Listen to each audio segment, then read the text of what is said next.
আবেগ দেখাবি না কই। মিয়া বাড়ির জন্য কে কে জীবন দিতে রাজি? বন্ধুরা, এবার শুক্রের হাত থেকে চেয়ারম্যান, মেম্বার এবং রিপন কি করে বাঁচবে? চেয়ারম্যান, মেম্বার এবং রিপন ও শান্ত মিলে চেয়েছিল শুক্রকে আটকে রেখে তাকে একেবারে শেষ করে ফেলবে, কিন্তু শুক্র তাদের কাছ থেকে পালিয়ে যায়। এখন শুক্রের ভয়ে তারা সবাই পলাতক। মেম্বার ও চেয়ারম্যান তারা চাচ্ছে কিভাবে এই গ্রাম থেকে পালিয়ে যাবে। তো বন্ধুরা, গোবরে পদ্ম ফুল এই নাটকের 12 নম্বর পর্বটি কবে আসবে তারই সকল কিছুর আপডেট জানিয়ে দেবো আজকের এই ভিডিওতে। তো হ্যালো ভিউয়ার্স, আসসালামু আলাইকুম। আশা করি আপনারা সকলে অনেক বেশি ভালো আছেন। তো ইতিমধ্যে হয়তোবা আপনারা গোবরে পদ্ম ফুল এই নাটকের 11 নম্বর পর্বটি দেখে ফেলেছেন।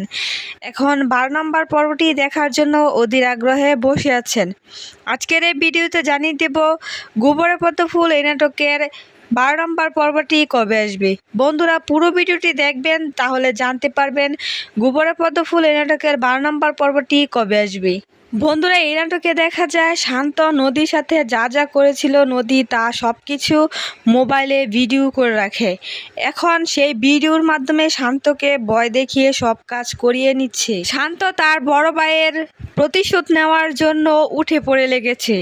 সে মেম্বার ও চেয়ারম্যানের সাথে হাত মিলিয়ে শুক্রকে ধরে নিয়ে এসে আটকে রাখে, এমন শুক্রকে শেষ করারও চিন্তা ভাবনা করে। কিন্তু এমন সময় নদী এসে শান্তকে আটকে দেয়, কারণ শান্ত এতদিন নদীর সাথে যা যা করেছিল নদী সব কিছু ভিডিও করে রাখে। এমনকি নদী শান্তকে শেষ করারও হুমকি দেয়।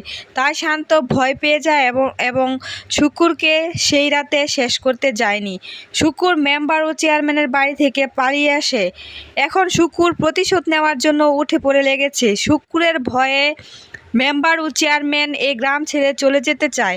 সে মেম্বার ও চেয়ারম্যান শুক্রের হাত থেকে বাঁচতে পারেনি। তো বন্ধুরা, গোবরে পদ্ম ফুল এই নাটকের 12 নম্বর পর্বটি দেখতে চাইলে অবশ্যই আমাদের চ্যানেলকে সাবস্ক্রাইব করতে হবে, কারণ আমরা প্রতিনিয়ত এই সকল ভিডিওর আপডেট দিয়ে থাকি।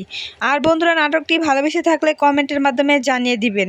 তো বন্ধুরা, চলুন বেশি কথা না বাড়িয়ে জানা যায় গোবরে পদ্ম ফুল এই নাটকের 12 নম্বর পর্বটি কবে আসবে। হ্যাঁ বন্ধুরা, গোবরে ফুল এই নাটকের 12 নম্বর পর্বটি আগামী রবিবার বিকেল 3 ঘটিকা ইগল ওয়েব সিরিজ ইউটিউব চ্যানেলে আসতে চলেছে। আশা করি সকলে বুঝতে পেরেছেন। সেই সাথে পরবর্তী ভিডিও দেখার আমন্ত্রণ জানিয়ে আজকের মতো বিদায় নিচ্ছি। আল্লাহ হাফিজ।